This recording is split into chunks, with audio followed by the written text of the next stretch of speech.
Well, hello everybody. It has been a while. So, you're probably wondering where I've been, and the simple fact of the matter is life has been getting in the way, as you might imagine, but I'm back at it after a 3.5, almost 4-week hiatus while I was in Texas for my company. I'm finally able to produce a video, and here you see I'm finally back to putting the fairings on to the various bits on the plane. This was an interesting process. Putting the little fairings on, you gotta get get used to working with this fiberglass. I will tell you that you need to sand the edges where there's kind of a flashing where they put the two pieces together. But if you sand it too much, you'll actually sand it thin and you'll be able to see through it. That's okay. Don't be afraid of that. Just don't sand all the way through. Even if you do, there's stuff you can use that's sort of like a Bondo for airplanes that will shore that up and make it work right. But really, this was an easy process. It's just a matter of cutting them and fitting them and sticking them in there. You can see here on the very front there, I actually added a new hole to sort of pull that piece of plastic forward in where it's sitting, so there wasn't a gap. Otherwise, there was about a 2 or 3 millimeter gap that I just didn't like. So, just my own personal preference. And then it's a lot of wash, rinse, repeat. You do have to do a lot of drilling, and you do have to countersink this fiberglass. Just know that fiberglass is really rough on your tools for whatever reason, so it will dull your tools a little bit. Also, you saw there that I used a Dremel to kind of make the metal a little smoother in a couple places because it was sticking out funky. Then I decided to do something that I said I wasn't going to do until the very end, and that was pull all the bluing off. I'd heard people say that the longer you leave the bluing on, the more difficult it is to take off later down the road.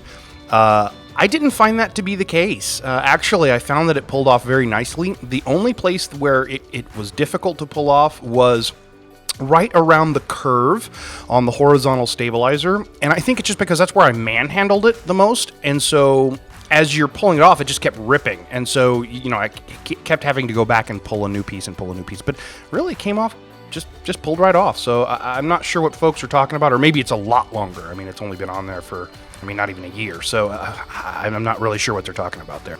And here I'm actually doing that filing I was talking about, and like I said, be careful you don't file through it, because it does get pretty thin, but it gets nice and smooth, and it's easy to work with.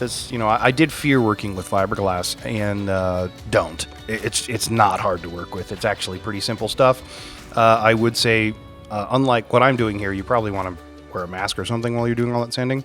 But eventually I get it all, hooked up and lined up, and there's a lot of fitting and then unfitting and then fitting and then unfitting, that's just, again, as with all things on this plane, wash, rinse, repeat. But once you get that done, it's time to use the pop rivets to put them in. Some people use the screw fasteners so they can remove these later. I don't think that's necessary on these horizontal stabilizer ends.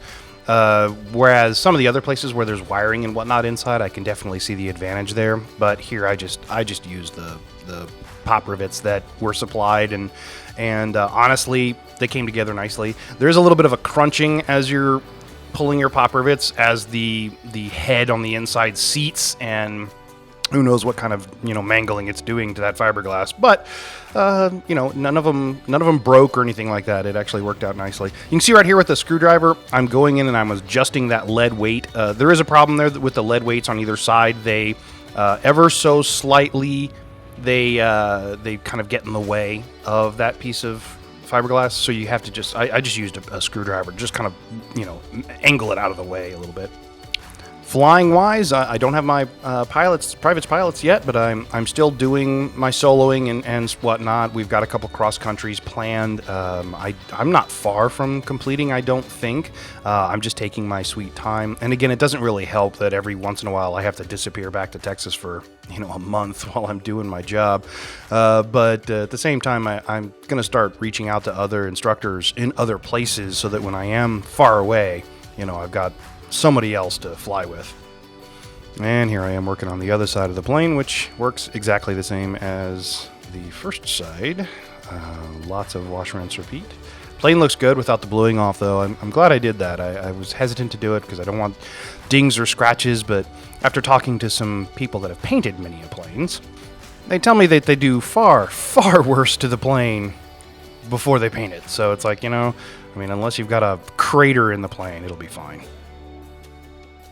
And now I'm working on the rudder there. Same thing. Again, I don't really feel like I needed to make the top rudder fairing removable, so I went ahead and mounted it permanently. I don't think I'll regret that. I probably will make the bottom one removable because that's going to have a strobe in it, which I will attempt to show you guys next time. So there you go. I'm beginning the work on it there. But there you go, and more coming soon. I swear, I'm still at it. Thanks, guys.